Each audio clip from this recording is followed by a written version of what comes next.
నమస్తే నేను Vamshi welcome to special drive. తెలంగాణలో అందరూ అనుకున్నదే జరుగుతుందా? రాజకీయం రసకందాయంలో పడిందా? ఎప్పుడైనా ఏ క్షణంలోనైనా తెలంగాణలో బై ఎలక్షన్ వచ్చే అవకాశం ఉందా?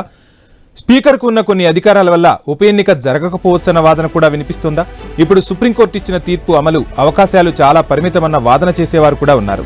ఎందుకంటే సుప్రీంకోర్టు ఇచ్చిన తీర్పుపై విస్తృత ధర్మాసనానికి అప్పీలుకు వెళ్లగలిగే హక్కు స్పీకర్కు ఉంది.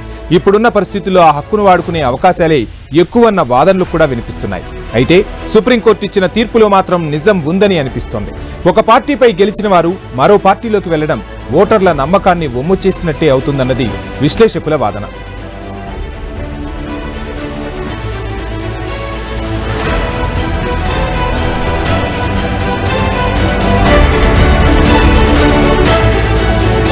ఇక ఇలాంటి టైంలోనే పరిస్థితులు ఎలా ఉన్నా తెలంగాణలో ఉప ఎన్నికలు తప్పవా?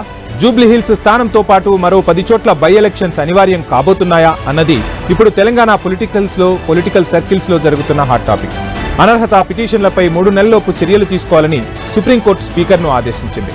ఆ తీర్పులోనే సుప్రీంకోర్టు చేసిన ఆపరేషన్ సక్సెస్, పేషెంట్ డైడ్ అన్న చందంగా ఉండకూడదంటూ చేసిన కమెంట్ సంచలనంగా మారుతోంది.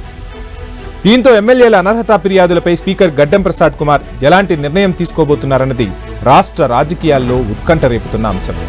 ఎందుకంటే అనర్హత విషయంలో స్పీకర్ ముందున్న ఆప్షన్స్ ఏంటి? సుప్రీంకోర్టు ఆదేశాల మేరకు తేల్చుతారా? తేల్చితే ఇప్పుడు తేల్చుతారు. బీహార్ అసెంబ్లీ ఎన్నికలతో బై ఎలక్షన్ రావడం తప్పదా?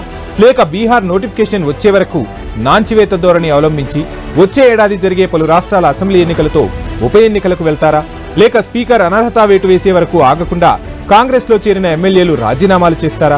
రాజీ మార్గంలో మళ్లీ వెనక్కు వచ్చేస్తారా?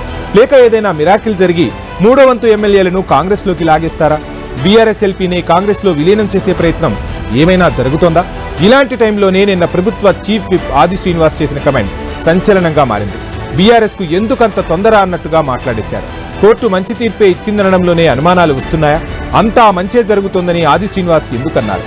ఎమ్మెల్సీలపై కూడా కారు బాస్ సుప్రీంకోర్టుకు వెళ్తారా? ఇదంతా కాంగ్రెస్ కు ప్లస్ అవుతుందా, మైనస్ అవుతుందా అన్నదే ఇప్పుడు పొలిటికల్ సర్కిల్స్ లో జరుగుతున్న చర్చ.